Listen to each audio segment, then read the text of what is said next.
Day 4 of learning righteousness in the Torah. Shalom, and welcome to Day 4 of learning righteousness in the Torah. Last video, we went over a few examples of Yahushua, how he never changed anything. In fact, he taught against those who would change anything and anyone who broke the least of the commandments and taught others the same. We also went how nothing is to be added to or taken from the Torah. We went and looked at the 2 verses where that's listed in Deuteronomy chapter 4, verse 2, and Deuteronomy 12, verse 32. And so today I'm going to go over the 10 words a little bit, and then we're also going to be looking at guarding the Torah, the verses pertaining to that. And so I want to read this little bit here first, and we're going to read the very words of our Master, Yahushua. Matthew 5:17 through 19. Do not think that I came to destroy the Torah or the prophets. I did not come to destroy, but to complete. For truly, I say to you, till the heaven and the earth pass away, one yod or one tittle shall by no means pass from the Torah, till all be done. Here's the kicker. Whoever then, including Yahushua, breaks one of the least of these commands and teaches men so you know he's not going to teach against the dietary instructions. You know he's not going to teach against the Shabbat day. You know he's not going to teach against any of the commands. Otherwise he would be going against that himself. And teaches men so shall be called least in the reign of the heavens. And we know he's the greatest in the reign of the heavens. But whoever does and teaches them, he shall be called great in the reign of the heavens. Matthew 7:21 through 23. Not everyone who says to me, Master, Master, we also looked at this in a previous video as well, shall enter into the reign of the heavens, but he who is doing the desire of my Father in the heavens. Many shall say to me on that day, Master, Master, have we not prophesied in your name, and cast out demons in your name, and done many mighty works in your name? And then I shall declare to them, I never knew you. Depart from me, you who work lawlessness. Here's another one, and I find that verse 40 is often left out when this is quoted. And we also looked at this, if you remember, and I asked you, where is it written in the apostolic writings, the New Testament, the 3 times where our Master went over it. And so it was Matthew 22:36 through 40. It was Mark 12:29 through 31. And also Luke chapter 10, verse 7. And so if you remembered that thus far, you're doing very good. So Matthew 22:36 through 40. Teacher, which is the great command in the Torah? And Yahushua said to him, You shall love Yahuwah your Elohim with all your heart, and with all your being, and with all your mind. This is the first and great command, and the second is like it. And you shall love your neighbor as yourself. On these 2 commands hang all the Torah and the prophets. So it's not just those 2 commands, and they're done in an ambiguous manner, right? The question that needs to be asked is, how do we love Yahuwah our Elohim with all our heart, soul, and mind and strength? And how do we love our neighbor as ourselves? It's not up to each individual person's way of thinking, right? They don't get to decide. We don't get to decide how we get to love Yahuwah, how he wants to be loved.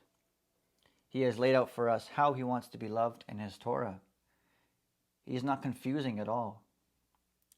He said, if you love me, you keep my commandments. And he actually said that in the 2nd commandment. And we'll look at that real quick as well. So there's that. And then we went over to love Yahuwah, your Elohim, right there. If you remembered that, good job. Love your neighbor, right there. And if you remember where that's written, good job. So far, this is very elementary stuff in our faith. It should be. And what we're really working on during this series is getting you to know where it's written. We're going to treat everything like a legal basis because that's what it is. The spiritual realm, everything that operates in the spiritual realm operates on a legal basis. And that's why the enemy is called the accuser. And so whenever you slip up in one of the commands, it's no different than when you break one of the secular laws, right? If you break a law and an officer of the law says, hey, you're under arrest for breaking this law, and you say to him, I didn't know, well, it's your job to know. And so I didn't know is not an excuse. It's our job to know. Moving on. So you see here, I got a table of contents, and I've broken it up into the different sections. So it's organized by category, and we will be looking at all of these over the course of time. And we will be looking at everything very closely. And so some of these things I bunched together, and I put them into a miscellaneous section. You might have seen that if you looked at the flashcards that I put together. But today we will be looking at guarding the Torah. This one here, guarding the Torah. But first, I asked you last video about the 10 words, or the 10 commandments, they're called. And I asked you if you can list them in order and where is it written. So how did you do? The 10 words, the 10 commandments. You'll find this term, the 10 words, literally it says devarim, the Hebrew plural for words, in Exodus 34:28 and Deuteronomy 4:13. You'll find them written in Exodus 20:1 through 17, and also Deuteronomy 5:6 through 21. The first commandment, starting in verse 3, you have no other Elohim before my face. You have no other mighty ones besides me, Yahuwah says. Second commandment, you do not make for yourself a carved image, no graven images, nothing like that. You do not bow down to them. It says Yahuwah is visiting the crookedness of the fathers on the children to the third and fourth generations of those who hate him, but showing loving commitment to thousands to those who love him and guard his commands. That's what Yahushua said as well. If you love me, keep my commandments. And we love him. You do not bring the name of Yahuwah, your Elohim, to naught, to nothing. You do not bear or carry his name in vain. For Yahuwah does not leave one unpunished who bring his name to naught, to nothing. Hebrew word there is shava. Remember the Sabbath day to set it apart. Zachor et yom ha-shabbat l'kadsho. Okay, remember the Sabbath day to set it apart. 6 days you labor and do all your work, but the seventh day is a Sabbath unto Yahuwah, your Elohim. And here he is saying that it's not just for the Israelite, it's for everyone. It's for everyone. For the people of Israel, for the animals, but also for the stranger who is within their gates. So don't let anyone tell you it's just for the Jews, just for Israel. It's for anyone who wants to be in covenant status with Yahuwah. Through Yahushua, of course. 6 days, Yahuwah made the heavens and the earth, the sea, and all that is in them. And he rested the seventh day. The Sabbath day, it's interesting that this is his seal. You know, when a king or someone puts a seal on something and they have their name, they have who they are, their title, and they have their domain, their territory that they rule over. So Yahuwah has the same characteristics here. He has Yahuwah, that's his name. Yahuwah made, he's the creator. He made what? What does he rule over? the heavens and the earth and the sea and all that is in them. That's his signet ring right there. That's his seal. Fifth command, honor your father and your mother, so that your days are prolonged upon the soil which Yahuwah your Elohim is giving you. Sixth command, you do not murder. Lo tirtzach, says in the Hebrew. The seventh command, do not commit adultery. Lo tin'af. Eighth command, you do not steal. Lo tignov. The ninth command, you do not witness against your neighbor falsely. Lo ta'aneh bereacha et shaker. Okay, and the 10th command, you do not covet your neighbor's house. You do not covet your neighbor's wife, nor his male servant, his female servant, nor his ox, nor his donkey, or whatever belongs to your neighbor. Lo tachmot beit reacha, lo tachmot eshet reacha, va'avdo, va'amato, va'sharo, va'chamaro, v'chol asher l'reacha. All right, do not covet.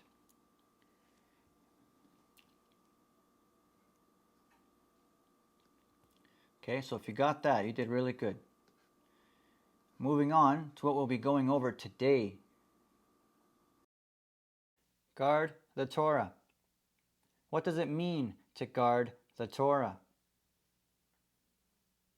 The Hebrew word shamar, to guard, to preserve, to hedge about, to protect, to attend to be circumspect, to keep, to mark, to look narrowly, to observe, to preserve, regard, reserve, and to watch, to wait for.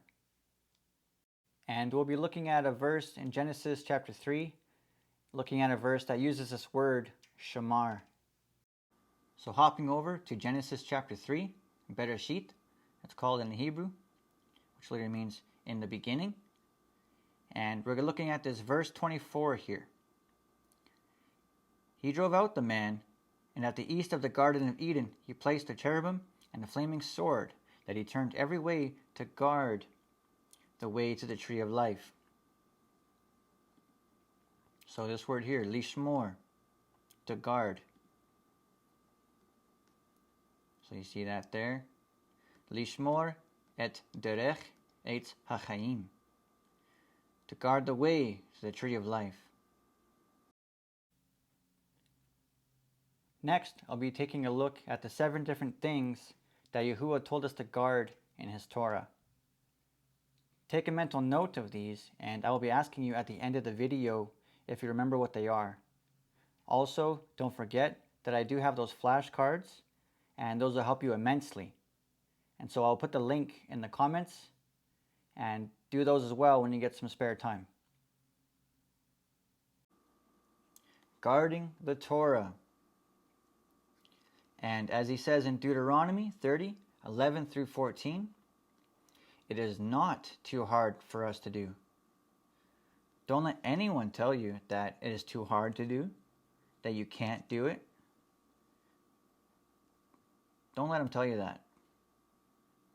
Yahuwah is not a liar. He wouldn't give people commands that they just could not do, and then punish them for not being able to do it. That does not sound like a loving Elohim. He didn't do that, and he wouldn't do that. So you'll find that written in Deuteronomy 30, 11 through 14. And we're going to be looking at a few of these verses today, because he said to guard his Torah. And the word that's actually used is the word Torah. And I found that written in Genesis 26:5 and Deuteronomy 32:46. We got guard the statutes, the laws, the chukah. You'll see here I have 2 different ones. It says statutes and laws. One is the one that's used in the feminine form. One's used in the masculine form. But they mean the same thing. I just found that interesting, the 2 different forms that are used. So that's why I put that there. You have guard the commands, the mitzvah. The plural will be mitzvot, the commands of Yahuwah. You have guard the right rulings, the mishpat, mishpatim. I'm sure you heard that one before. Mishpatim. Guard the charge of Yahuwah. Remember, Yahuwah said about Abraham that he guarded his charge. Mishmeret, okay, the plural would be mishmarot. Guard the covenant of Yahuwah, the Brit. We have the Brit Chadashah. I'm sure you heard that one as well. The Brit Chadashah. And of course, guard the Sabbaths of Yahuwah, the Shabbatot. Alright? Yahuwah wants us to guard his Torah. How clear can you make it? I don't know what else to say about that. But he's really trying to make a point to guard his commands. And it doesn't make any sense. I know we're stressing this a lot, but it doesn't make any sense for him to send his son just to lower that standard to guard. Yahuwah is perfect, and Yahushua is perfect, and his Torah is perfect. And we know that Paul says in his epistle to the Romans, I believe it is, that the Torah came in so that sin may increase. Right? And if it wasn't for the Torah, he wouldn't know what sin is. So when we say to people, repent from sin, well, what's the standard for sin? Who gets to define the standard? Is it just, well, if the set-apart spirit tells you it's wrong, then it's wrong. And if he doesn't tell you it's wrong, then it's not wrong. So if you're not convicted, then it's probably okay. But that's just up to people's own interpretation. And we know that the heart is deceitful above all things. And so Yahuwah made sure that he made a way to lay the standard down, this foundation, so that we are not led astray, so that we know exactly what his will is for our life. Do this, don't do that. If you do that, there's repercussions. If you do this, there's blessings. And he said that in Deuteronomy 27 and 28. The blessings and the cursings, if you're familiar with those chapters. So we'll be looking at a few of those verses today. All right, so let's dive in. And we're at Genesis chapter 26. And we'll be looking at verse 5, namely. But let's start at verse 1, just for some context. And there was scarcity of food in the land, besides the first scarcity of food, which was in the days of Abraham. And Yitzchak, Isaac, went to Abimelech, sovereign of the Philistines, in Gerar. And Yahuwah appeared to him, do not go down to Mitzrayim, to Egypt, to live in a land which I command you. Sojourn in this land, and I shall be with you and bless you, for I give all these lands to you and your seed, and I shall establish the oath which I swore to Abraham your father. And I shall increase your seed like the stars of the heavens, and I shall give all these lands to your seed, and in your seed all the nations of the earth shall be blessed. Because Abraham obeyed my voice, and guarded my charge, my commands, my laws, and my Torah. And so Abraham was very obedient to Yah, and Yahuwah loved him. Yahuwah even called him a friend. Let's check out Deuteronomy 32:46.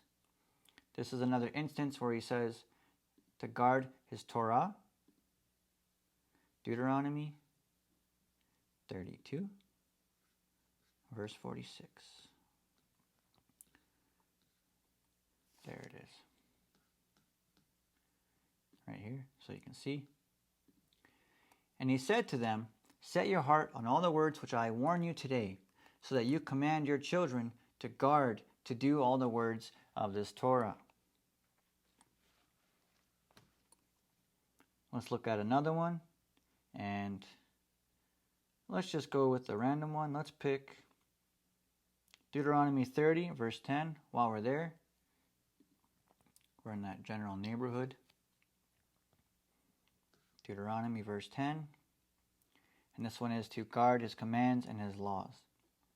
If you obey the voice of Yahuwah your Elohim, to guard his commands and his laws, which are written in the book of the Torah, if you turn back to Yahuwah your Elohim with all your heart and with all your being. And let's look at this while we're here.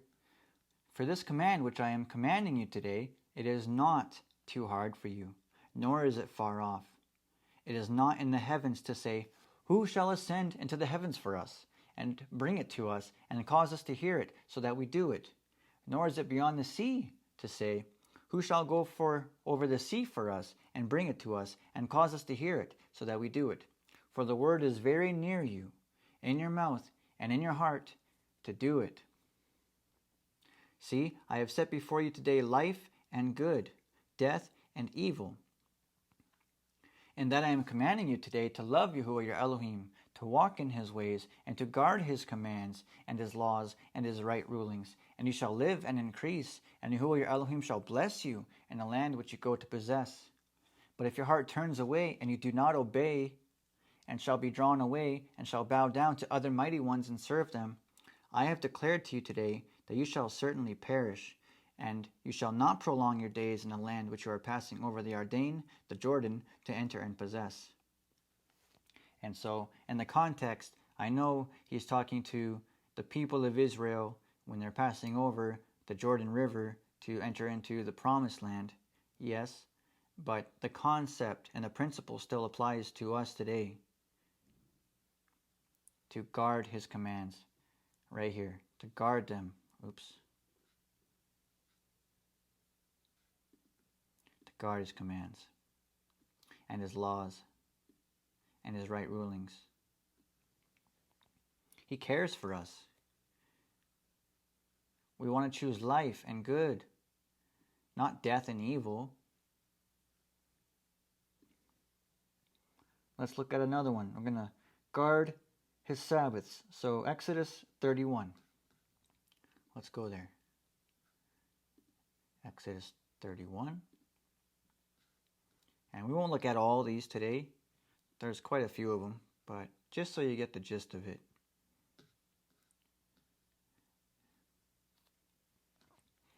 Starting in verse 12, right here. And Yahuwah spoke to Moses, saying, and you speak to the children of Israel, saying, my Sabbaths you are to guard, by all means, for it is a sign between me and you throughout your generations, to know that I, Yahuwah, am setting you apart. And you shall guard the Sabbath, for it is set apart to you. Everyone who profanes it shall certainly be put to death. Yahushua has taken a death penalty upon himself for us. And so, because he has taken a death penalty for us, that does not mean that the Sabbath day commandment is done away with. We still guard to do the Sabbath. It is he who has so graciously and mercifully taken that upon himself willingly, because he loves us. And he wants to spare us from death, eternal death. For anyone who does work on it, that being shall be cut off from among his people. So, if you're working on it right now, and you think it's a very difficult conversation to have with your employer, you need to have that conversation. Because Yahuwah will bless you if you cling to him. The Hebrew word is davak, to cling to hold fast to him, and keep his Sabbath day, and not just his Sabbath. We will look at other verses when we get there, but also the first day of each month is also treated like a Sabbath. And you can go and check out Amos chapter 8, and also Ezekiel chapter 46, and Numbers chapter 10 and chapter 28. It's also in the Dead Sea Scrolls as well. So he cares very much about his Sabbath day. And we'll just read a couple more. 6 days' work is done, and on the seventh is a Sabbath of rest, set apart to Yahuwah. Everyone doing work on the Sabbath day shall certainly be put to death. Again, Yahushua paid that penalty for us. Hallelujah. And the children of Israel shall guard the Sabbath, to observe the Sabbath throughout their generations as an everlasting covenant. An everlasting covenant. In Genesis chapter 9, let's go there. I'll show you quick. We will get to these in another video later, but I'll show you quick. Genesis chapter 9, the covenant that Yahuwah made with the earth to never destroy it again via flood. And so we come here to verse 16.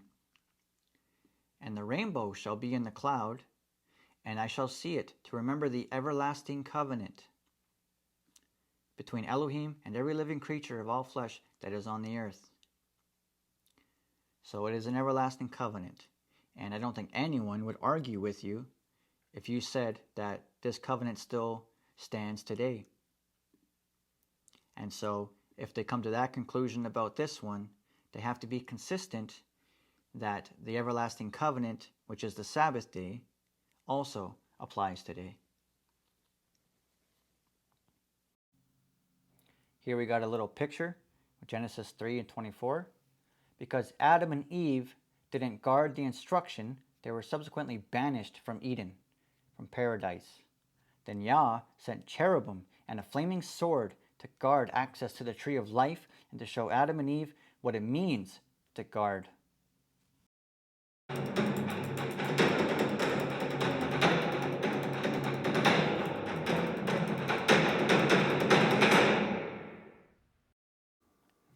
All right, question time. We are working on sharpening our scriptural sword. What are the 7 different things we learned today that Yahuwah told us in his Torah to guard? Pause the video and see how you do. Well, I hope you did good. If you got 4 out of 7, you're doing pretty good. And of course, as always, I'll put the link for the flashcards in the comments. We're going through the miscellaneous section right now, and so be sure to study those flashcards so you're well prepared for the future questions. Much love in Yahushua Messiah. Shalom.